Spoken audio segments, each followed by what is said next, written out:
yesterday was more fun.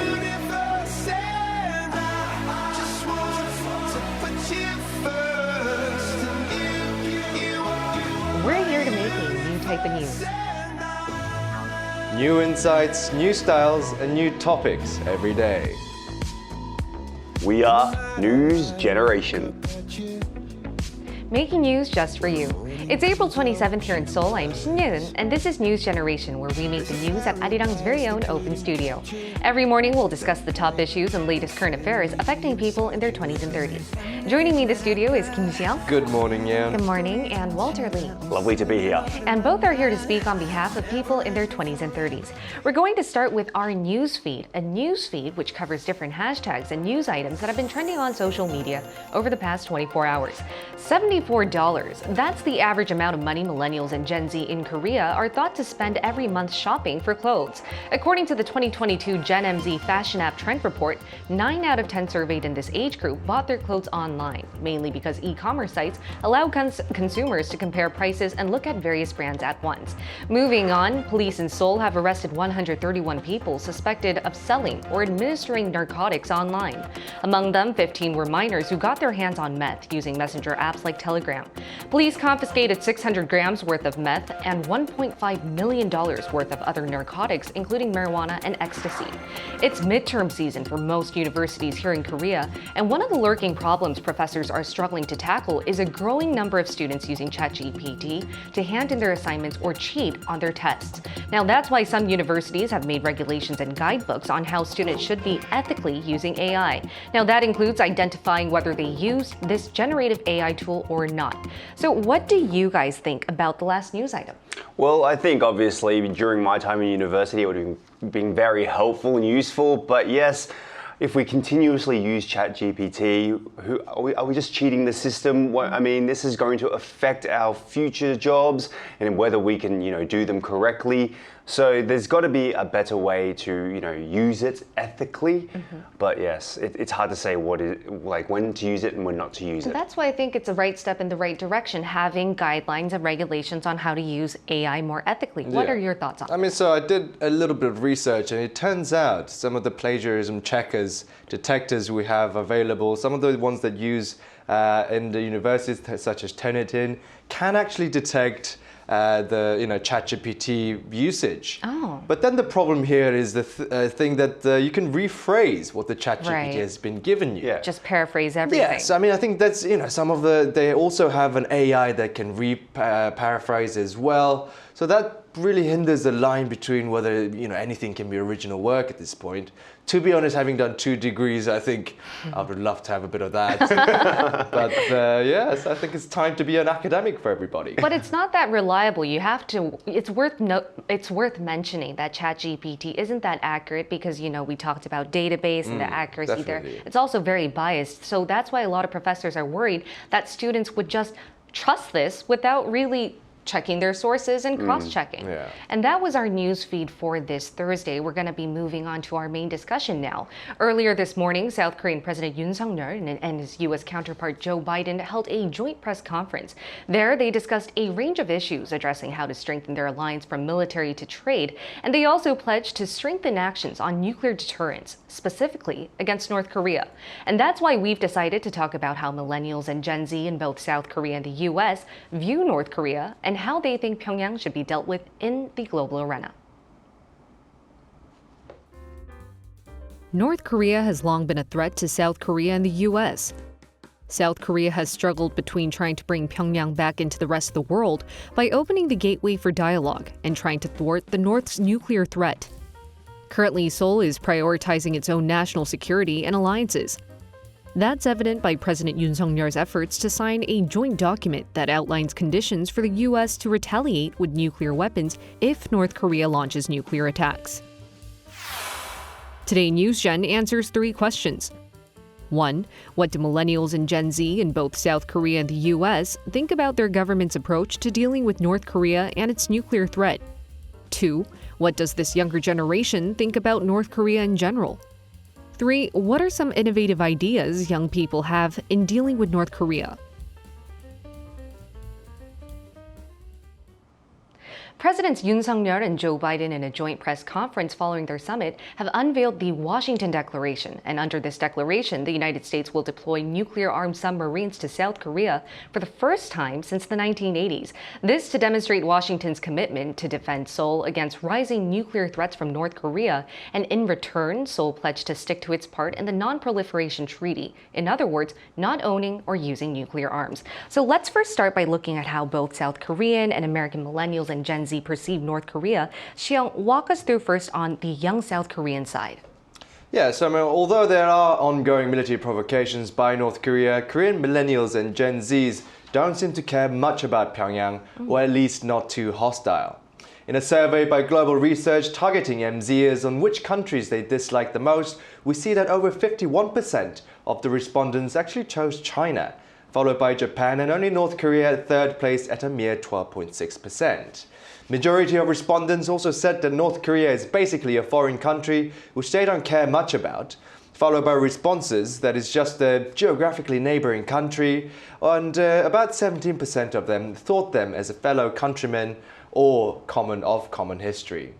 I see. And Walter, how about millennials and Gen Z in the States then? So in the States, MZers don't seem to have a great view either of the North. So according to a recent Gallup survey in the US, 86% of people aged between 18 to 34 have a high dislike for North Korea. However, quite interestingly, 90% over the age of 34 said they also disliked North Korea. So showing that the younger generation, I guess, even though it's still quite high, have a less, dislike for North Korea.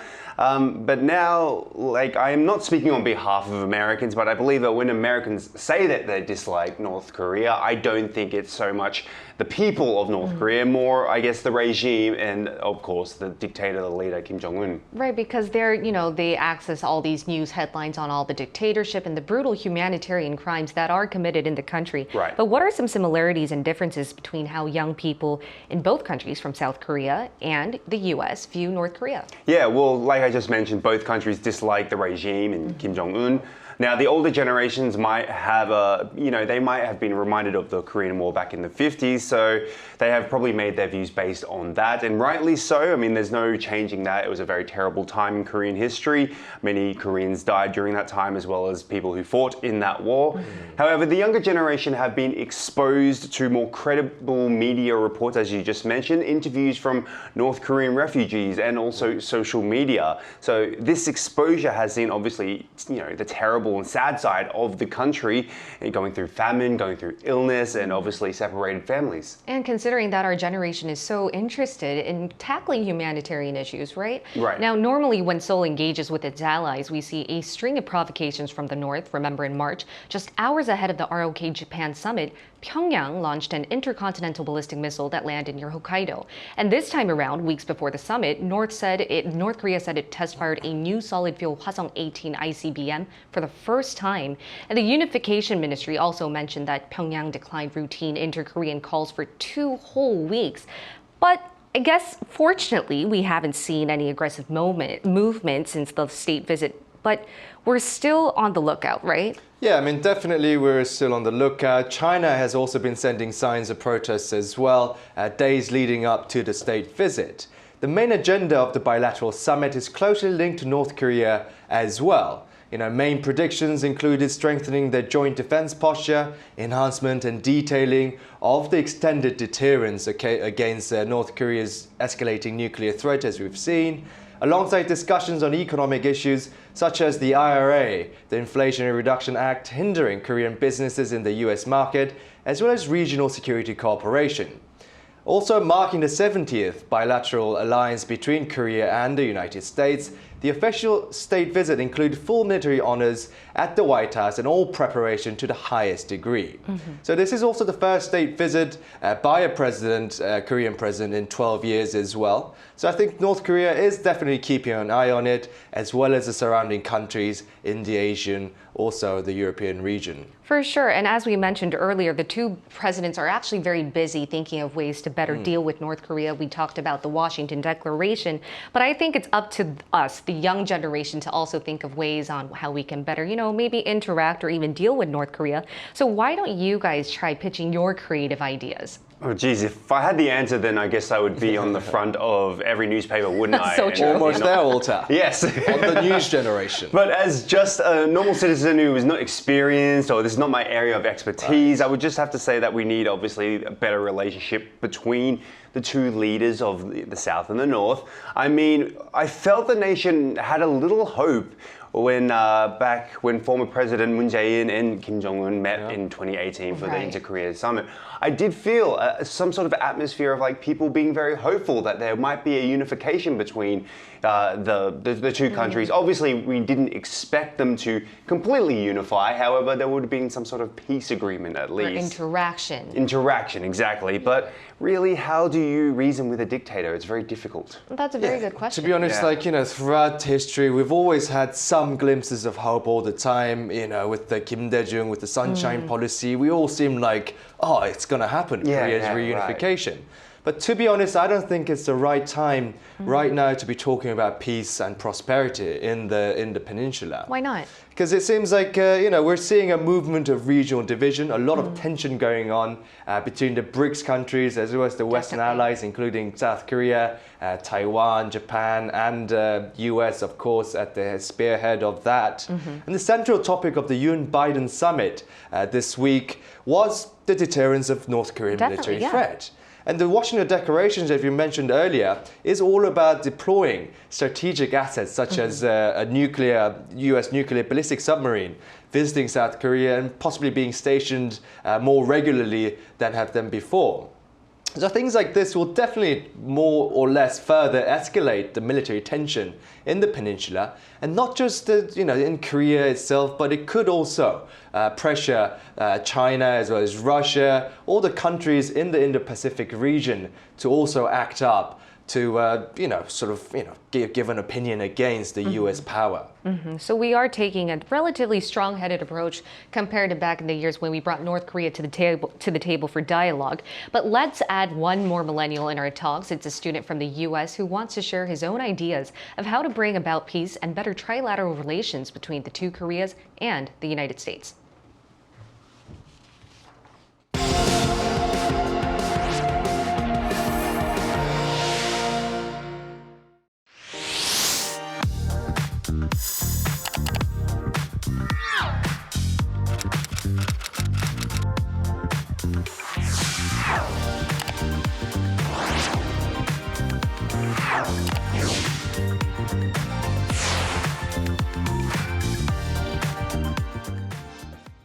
Let's include a U.S. millennial in our talks now to find out what he thinks could be the best way to bring North Korea to the table and also to promote peace both on the Korean Peninsula and in Washington. It's Christopher Gao, a student of studying North Korean issues at the Graduate School of International Studies at Seoul National University. Welcome, Christopher. Good morning, Good morning, and Christopher. thank you very much for having me. All right, Christopher, first tell us how you got into studying about North Korean issues and which area in particular are you interested in? Yeah, so I became interested in North Korea as an undergraduate student, and that was back about 3 or 4 years ago when, during the Trump presidency, when North Korea was in the news a lot. And through some of my classes, we also explored the Korean Peninsula and its history in a way that I hadn't really been taught up until that point. And I think that was, quite interesting to me. And I think that set me on track to want to specialize in it. Of course, North Korea has been referred to as the impossible state or as, the last relic of the Cold War. And it's proved to be an enduring policy challenge for the United States for decades. So I felt that it would be something worth studying and trying to, make a difference in either through research or perhaps with the U.S. government. So I'm particularly interested in like the proliferation aspect of it as well as U.S. strategies towards addressing the threat. All right. Sure. I mean, Christopher, as well as how would you evaluate the relations and interactions between the two Koreas and the US? Of course, we have the bilateral summit, the state visit going on right now. But what could you tell us about the general vibe of the two countries' relationship? Right. So I think that, the situation right now is pretty complicated because of the broader geopolitical environment, I believe, as you guys alluded to previously. It definitely seems like North Korea is not going to be coming to the table anytime soon because primarily the war in Ukraine has provided them with the ideal environment to essentially hunker down and advance their arsenal at a breakneck pace. And right now the North is more than on pace to surpass its record-breaking year of testing that it recorded last year. And just last week, as you mentioned, they tested the Hwasong 18, which is a solid fuel rocket, which is going to enable them to launch missiles much faster. That's enhancing their nuclear strike capabilities. And not only is the world occupied with Ukraine, but we also have a situation where Russia and China have grown much closer, and they are pledging to have a relationship that knows no limits, as they said. So I think this makes it really difficult, because in the past we could at least rely on China to some degree, to rein in North Korea's behavior. And of course, their participation would be necessary for a lot of sanctions to work. But of course, the relations are at a very low point right now because of the war in Ukraine and the ongoing U.S.-China competition. So, but I mean, as we saw in your previous segment, China has attempting to take a role to mediate the end of the war in Ukraine, or at least try to negotiate some. So I think that might be a good sign for future cooperation on the North Korea issue if that actually comes to fruition. But do you think, possibly, as an American yourself, citizen as yourself, most people would agree with your views between South Korea and the U.S., as you've been explaining? As a millennial or from the U.S. yourself?